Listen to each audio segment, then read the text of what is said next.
Hello drama lovers, welcome to the drama site. మనం మన ఛానల్లో మై డెస్క్మేట్ అనే Chinese high school romantic comedy డ్రామాని ఎక్స్ప్లెయిన్ చేసుకుంటున్నాము. మీలో ఎవరైనా ముందు పార్ట్స్ని మిస్ అయి ఉంటే లింక్స్ని డిస్క్రిప్షన్లో ఉంచుతాను, లేదంటే మన ఛానల్లోకి వెళ్ళి చూడండి.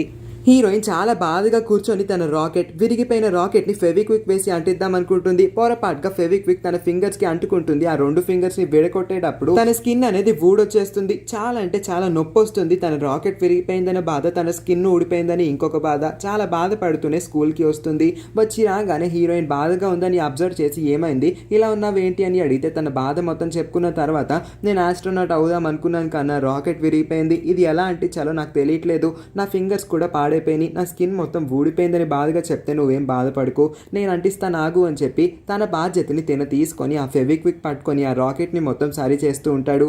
అసలు నీకు బెస్ట్ యాక్టర్ అవార్డే కాదు, బెస్ట్ ఆల్రౌండర్ అవార్డ్ కూడా ఇవ్వాలి. నువ్వు యాక్టింగ్, సింగింగ్, డాన్సింగ్ ఏదన్నా చేయగలవు. ఇప్పుడు చూడు, నా రాకెట్ని కూడా రిపేర్ చేసేస్తున్నావు అని అంటే అసలు రాకెట్ రిపేర్ చేయడం, అది కూడా నీ బొమ్మ రాకెట్ని ఫెవిక్విక్తో అంటించడం ఒక పెద్ద పనేమీ కాదు. మళ్ళీ దీనికి ఒక అవార్డు కూడా ఇస్తారనుకుంటే అది మన బుద్ధి తక్కువ. సరే అయితే నేను ఈ రాకెట్ని రిపేర్ చేస్తాను తీసుకొని అంటే హీరోయిన్ చాలా హ్యాపీగా ఫీల్ అవుతుంది. ఎందుకంటే ఇప్పుడు అది కొత్త రాకెట్ లా ఉంటుంది. జిన్హాన్ దాన్ని పర్ఫెక్ట్ గా అంటించి ఉంటాడు కాబట్టి ఇప్పుడు ఆమె చాలా హ్యాపీగా ఫీల్ అవుతుంది. మనసు కాస్త కుదుట పడుతుంది. కాసేపటికి వీళ్ళ ఇంగ్లీష్ పీరియడ్ స్టార్ట్ అవుతుంది. కానీ హీరోయిన్ మాత్రం 100 క్వశ్చన్స్ అబౌట్ ఆస్ట్రోనామీ అనే ఒక బుక్ ని ఇంగ్లీష్ బుక్ కి అడ్డంగా పెట్టుకొని తెగ కాన్సన్ట్రేట్ చేస్తూ చదివేస్తూ ఉంటుంది. వాళ్ళ ఇంగ్లీష్ టీచర్ కూడా హీరోయిన్ ని గమనించేస్తుంది. హీరోయిన్ పక్కకు వచ్చి ఎక్స్క్యూజ్ మీ, ఏం చేస్తున్నావని అడిగితే హీరోయిన్ అసలు ఆమెనేమి పట్టించుకోదు. పక్క నుంచి జిన్హాన్ దగ్గు రాకపోయినా దగ్గు వస్తూ హీరోయిన్ కి హెల్ప్ చేస్తూ ఉంటాడు. షెన్జే కూడా గట్టిగా పిలుస్తూ ఉంటాడు. కానీ వీళ్ళెవ్వరు మాటలు వినిపించుకోకుండా హీరోయిన్ ఆ బుక్ వైపే చూస్తూ ఉంటుంది. టీచర్ కి దొరికిపోతుంది కూడా. ఏంటి ఆస్ట్రోనామియా, నా ఇంగ్లీష్ క్లాస్ ని వినకుండా అడ్డమైన బుక్స్ అని చదువుతున్నావు, నీకు పనిష్మెంట్ కావాలనుకుంటా, వెంటనే బయటికి పో. నా క్లాస్లో నెక్స్ట్ టైం నుంచి ఇలా ఎవరైనా చేశారంటే వాళ్ళకి ఇంకా దారుణమైన పనిష్మెంట్ ఇస్తాను అని చెప్పి హీరోయిన్ ప్రస్తుతానికి బయటికి తోలేస్తుంది. బయటికి వెళ్ళినా సరే ఆమె టైం వేస్ట్ చేయకూడదు కాబట్టి ఆ ఆస్ట్రోనామీ బుక్ పట్టుకొని ఆమెకు అసలు ఏమీ అర్థం కాకపోయినా సరే నడుస్తూ ఉన్నప్పుడు కూడా ఆ బుక్ వైపే చూస్తూ చదువుతూ ఉంటుంది. తన బాధ మొత్తాన్ని షెన్జేకి ఎక్స్ప్లెయిన్ చేస్తుంది. తన జీవితాన్ని ఈ ఆస్ట్రోనామీకి అర్పించేద్దాం అనుకున్నట్టు మాట్లాడుతూ ఉండడాన్ని గమనించిన షెన్జే ఎలాగోలా లిటిల్ కింగ్ కాంగ్కి హెల్ప్ చేద్దాం అనుకుంటాడు. సరే అయితే నేను నీకు ఏదో ఒక విధంగా హెల్ప్ చేస్తాను లిటిల్ కింగ్ కాంగ్ అని చెప్పినా వినిపించుకోకుండా ఆమె మాత్రం ఆ బుక్ని పట్టుకొని నడుస్తూ క్వశ్చన్ల మీద క్వశ్చన్లు అన్నింటినీ చదువుతూ ఆప్షన్స్ బట్టి పట్టేస్తూ వెళ్ళి తన సీట్లో కూర్చుంటుంది. కాసేపటికి వీళ్ళ నోటీస్ బోర్డ్ పైన ఆస్ట్రోనామీ గురించి ఒక స్పెషల్ లెక్చర్, ఒక స్పెషల్ గెస్ట్ వచ్చి తీసుకోబోతున్నాడు. అది కూడా ఇవాళ మధ్యాహ్నం అని తెలుసుకున్న తర్వాత షెన్జేకి ఒక మంచి ఐడియా వస్తుంది. ఇలాంటి పేపర్లు, పాంప్లెట్స్ అన్నీ అసలు వీళ్ళకి అవసరమే ఉండవు, కనీసం లిటిల్ కింగ్ కాంగ్ కన్నా అవసరపడతాయి అని చెప్పి వెంటనే ఈ న్యూస్ని ఆమె చెవులు ఊదేద్దాం అనుకుంటాడు.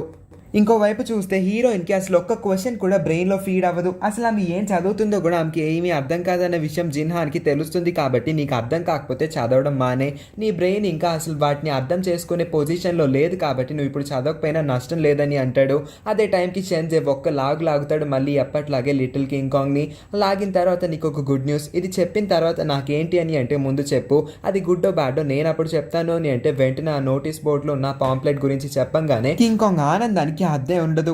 అమ్మయ్య, ఇప్పటికన్నా నేను ఒక ఆస్ట్రోనాట్ అవ్వాలనుకుంటున్నాను, నాకు హెల్ప్ చేయడానికి ఒక స్పెషల్ గెస్ట్ వచ్చాడు అనుకుంటా అని వెంటనే ఆ meeting hall special guest special lecture తీసుకుంటూ ఉంటాడు కదా. ఆ మీటింగ్ హాల్లోకి చాలా మంది స్టూడెంట్స్ అటెండ్ అయ్యి ఉంటారు. అదే హాల్లోకి వీళ్ళ ముగ్గురు కూడా వచ్చి కూర్చుంటారు. అతను లెక్చర్ మొత్తం ఇచ్చేసిన తర్వాత ఎవరికన్నా ఏదైనా డౌట్స్ ఉంటే అడగండి అని అంటే కింగ్ కాంగ్ నుంచుంటుంది. నాకు యూనివర్స్ లో ఉన్న మిస్టరీస్ గురించి ఎక్స్ప్లోర్ చేయాలని ఉంది, స్పేస్ షిప్స్ లో అంతరిక్షయానం చేయాలని ఉంది, అంతరిక్షంలో ఉన్న నక్షత్రాల గురించి తెలుసుకోవాలని ఉంది.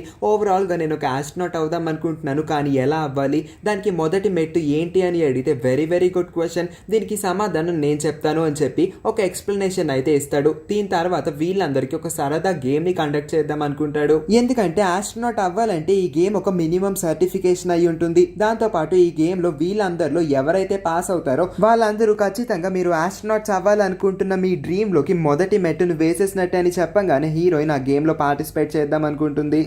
ఈ గేమ్లో గెలిచిన వాళ్ళకి రేర్ ఎడిషన్ ఇంకా స్పెషల్గా ఉన్న ఈ స్పేస్ షిప్ని గిఫ్ట్గా ఇస్తాము అని అనగానే జిన్హాన్ షాక్ అవుతాడు. జిన్హాన్కి ఎందుకు అది చూడంగానే అది కావాలనిపిస్తుంది. ఈ విషయాన్ని హీరోయిన్ కూడా నోటీస్ చేస్తుంది. కాబట్టి నీకు అది నచ్చిందా, నచ్చితే చెప్పు, నేను నీ బదులు గేమ్ ఆడతాను అని అంటే నాకు అదేమీ అక్కర్లేదు అని అబద్ధం అయితే చెప్తాడు. కానీ హీరోయిన్ ఖచ్చితంగా ఆ గేమ్ని ఆడదాం అనుకుంటుంది. ఆ స్పేస్ షిప్ నిజంగానే చాలా రేర్. మరి ఇంత రేర్ స్పేస్ షిప్ని హీరోయిన్ ఎందుకు వదులుకోవాలనుకుంటుంది? అందుకే ఆట ఆడుతున్న వాళ్ళందరినీ చూసి అసలు వాళ్ళు ఎలాంటి తప్పులు చేస్తున్నారు, వాళ్ళు ఎంతసేపు ఎన్ని రౌండ్స్ తిరగలుగుతున్నారన్న విషయాన్ని నోట్ చేసుకుంటుంది.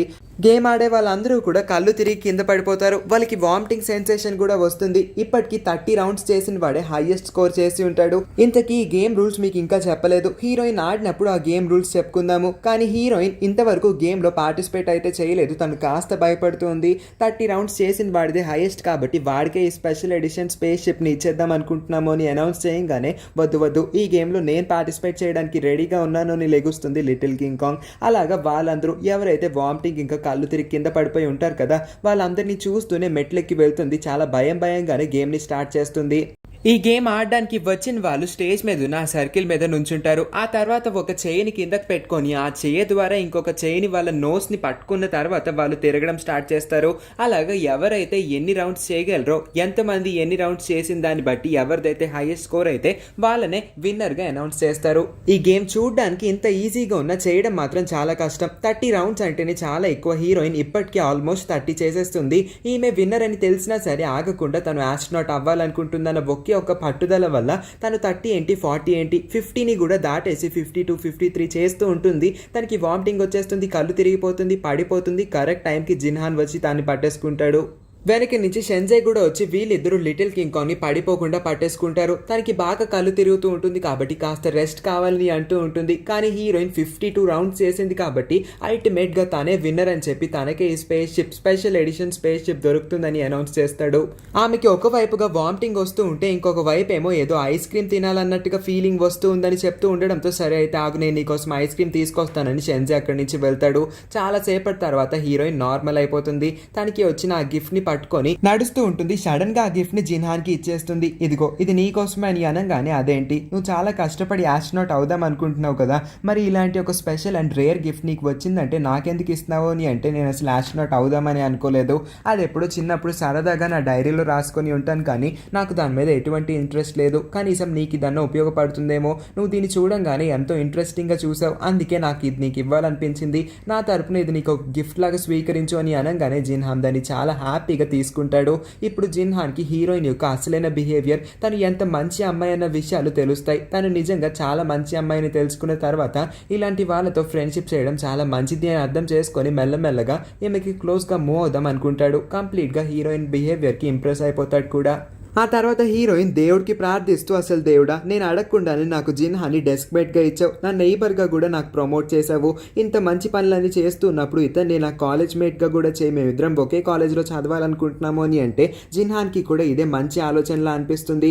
మరి మన ఇద్దరం ఒకే కాలేజ్లో జాయిన్ అవ్వాలంటే ఖచ్చితంగా నువ్వు బాగా చదువుకోవాలి, మరి ఇప్పటి నుంచి నువ్వు నిజంగా సీరియస్గా చదివితేనే మన ఇద్దరం ఒకే కాలేజ్లో జాయిన్ అవ్వగలము అని చెప్పి మళ్ళీ తనకి ఇంకొకలా మోటివేట్ చేయడంతో ఖచ్చితంగా నేను బాగా చదువుతాను, మన ఇద్దరం ఒకే కాలేజ్ లో జాయిన్ అవుతాం చూడు అని ప్రామిస్ చేస్తుంది కూడా. కాసేపటికి ఐస్ క్రీమ్ తీసుకొచ్చిన షెన్జై, ఇదిగో నువ్వు అడిగావు కదా నేను నీకు తీసుకొచ్చాను, ఇంతకీ నీ గిఫ్ట్ని వాడికి ఎందుకు ఇచ్చేసావు అని అంటే, తన నా బెస్ట్ ఫ్రెండ్, తనకి ఇది నచ్చిందంట, నాకు ఇది అక్కర్లేదు అనిపించింది, అందుకే తనకి ఇచ్చేసాను అని చెప్పి వాళ్ళిద్దరూ కలిసి వెళ్తూ ఉండడం చూసిన షెన్జైకి ఒళ్ళు మండిపోతుంది. వీళ్ళిద్దరూ రోజుకి బాగా క్లోజ్ అయిపోతున్నారు. అసలు ఇంతకీ వీళ్ళిద్దరూ కలిసి ఎందుకు వెళ్తున్నారు, వీళ్ళిద్దరూ ఎక్కడికి వెళ్తున్నారు, ఇంత తక్కువ స్పాన్లో వీళ్ళిద్దరూ ఎందుకు ఇంత క్లోజ్ అయిపోయారన్న ఆలోచనలన్నీ షెన్జై బుర్రలో తిరుగుతూ ఉంటాయి. మరి వీళ్ళిద్దరూ నైబర్స్ అన్న విషయం షెన్జైకి ఎప్పుడు తెలుస్తుందో మనం నెక్స్ట్ పార్ట్స్లోనే చూద్దాము. ఈ సీన్తో ఈ పార్ట్ అయితే ఎండ్ అవుతుంది. వెళ్లే ముందు మర్చిపోకుండా ఈ వీడియోని లైక్ చేసి, ఇంతవరకు మన ఛానల్ని సబ్స్క్రైబ్ చేసుకోకపోతే మన ఛానల్ని కూడా సబ్స్క్రైబ్ చేసుకొని పక్కనే ఉన్న నోటిఫికేషన్ బెల్ని కూడా ఆన్ చేసుకొని ఉంచండి. అప్పుడే మేము పెట్టే ప్రతి వీడియోని మీరు మిస్ అవ్వకుండా చూడగలుగుతారు. Thank you for watching.